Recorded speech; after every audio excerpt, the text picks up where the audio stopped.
Hello everybody, I'm Dawson and today I'll be talking about subgroups and cosets. So, first, to talk about subgroups and cosets, I'd like to explain the definition of a group.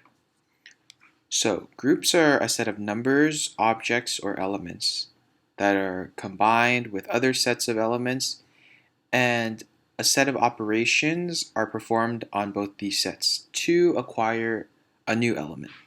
Such as if you take variable a and variable b, you apply a function to them. Let's say you add them together. You get a new function of r.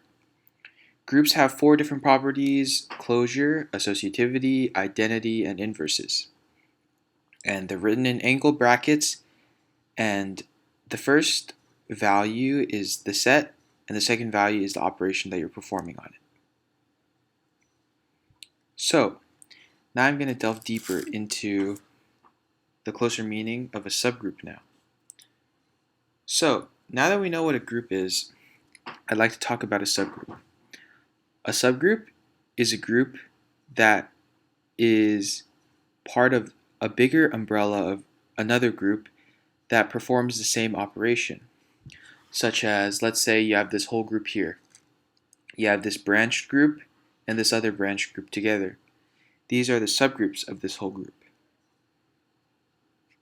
To put it in simpler terms, if you have a group of integers from negative infinity to infinity, and you have a set of 2, 4, 6, and 8 all the way into infinity, which basically means all the even integers, that would be a subgroup in the integer group of negative infinity to infinity because it is basically a part of that group.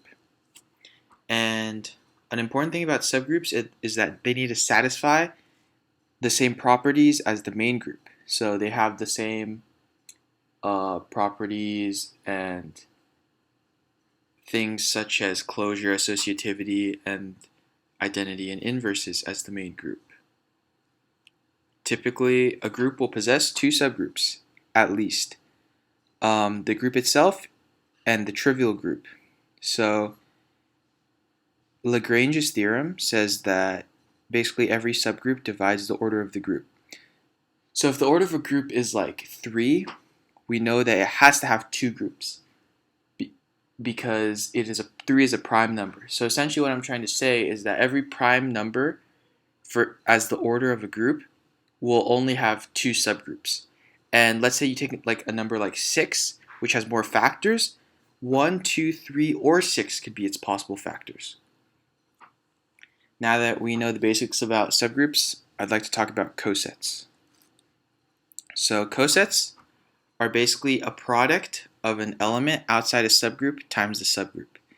So what that means is inside your big group of G, let's say you have a small group called H, and the elements and numbers that are not inside of H but that are in G, you can pick any of those elements and you can multiply it by your subgroup.